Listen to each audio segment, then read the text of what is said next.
Hello friends, we are having a great day because today is garlic harvest day. So follow along, I'm going to do a little time lapse. You guys can just enjoy me picking some garlic, and then I'll show you guys how I lay it out to let it dry and get the nice hard shell on the outside.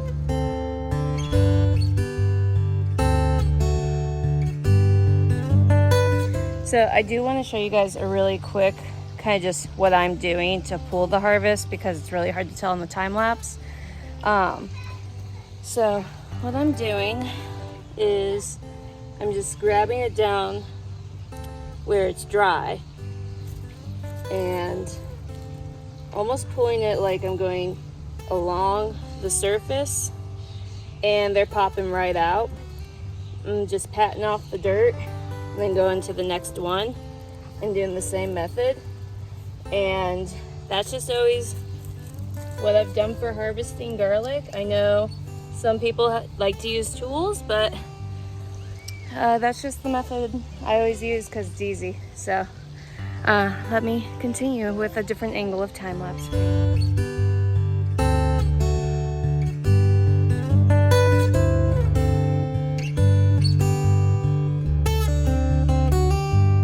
All right, guys. I've got a lot of garlic in my hands. Walking you back to the greenhouse that we have. It's just a Amazon find for like $150 that I've been trying to make last for a few more years. Here was all the soft neck garlic. It is pretty well dried, as you can see. And my goal is to actually put the hard necks here next, and we're going to do the same method of just laying it out for it to dry. Just wanted to show you guys real fast.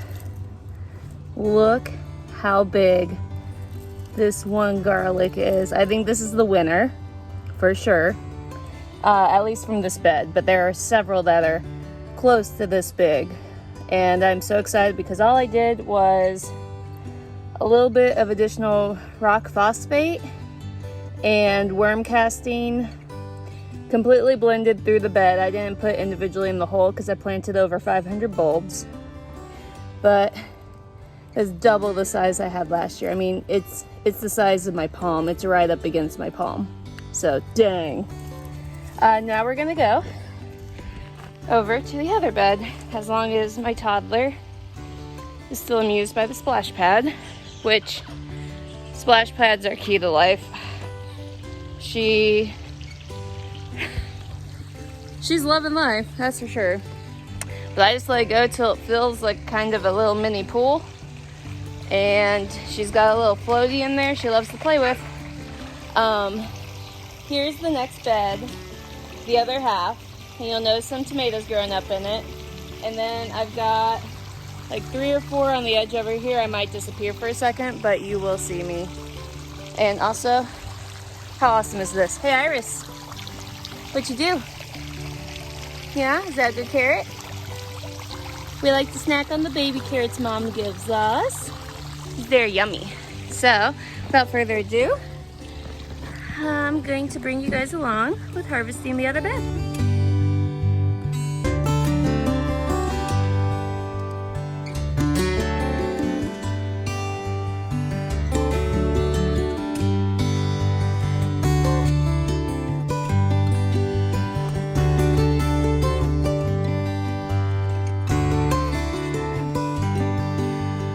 And just like that, pull another bed down.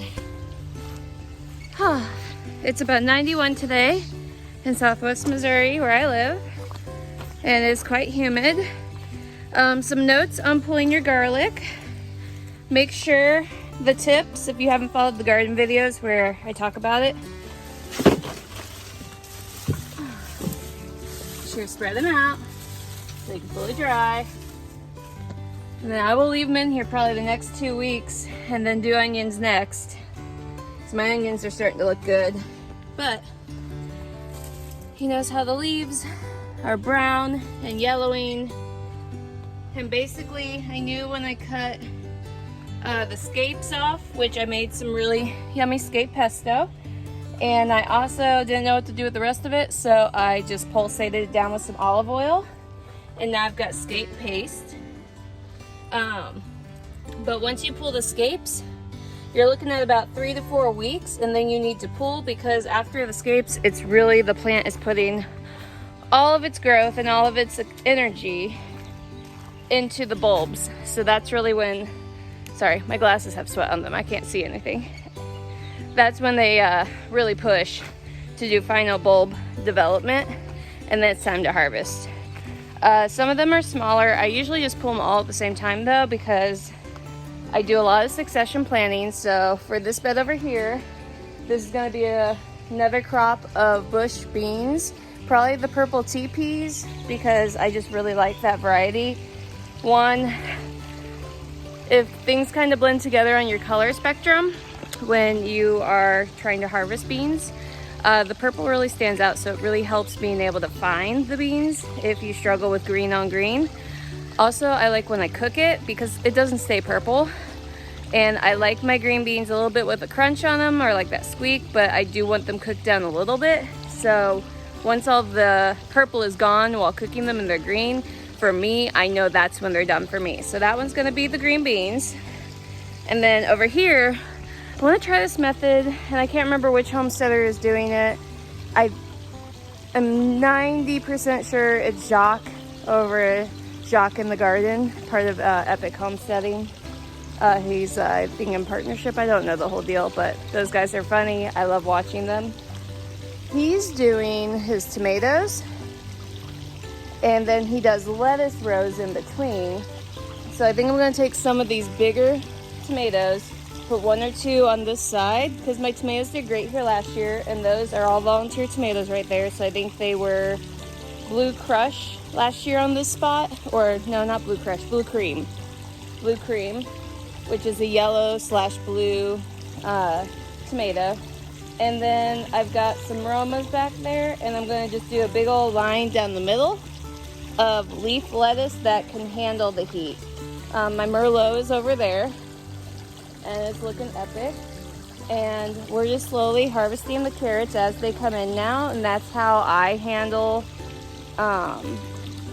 really separating them so that the roots can continue to grow and they're not too crammed in a space, because they really do like space to grow those really impressive sized carrots. But I don't have the heart to actually cut the baby carrots and choose who lives and who becomes compost again.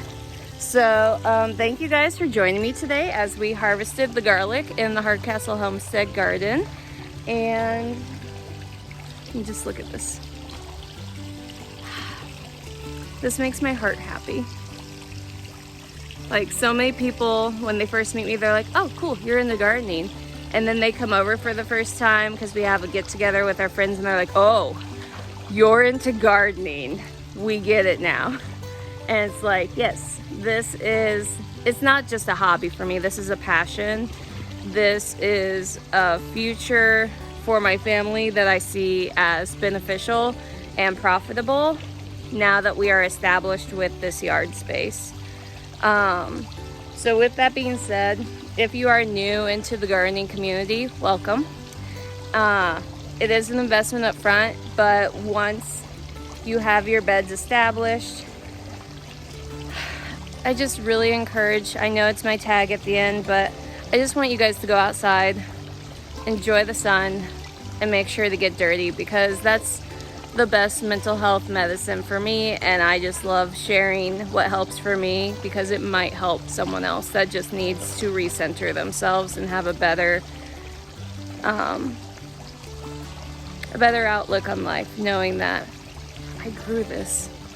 I grew all of this. I gave it love, I gave it nourishment, and I was able to do this. So you can too. So once again, make sure to go outside and get dirty.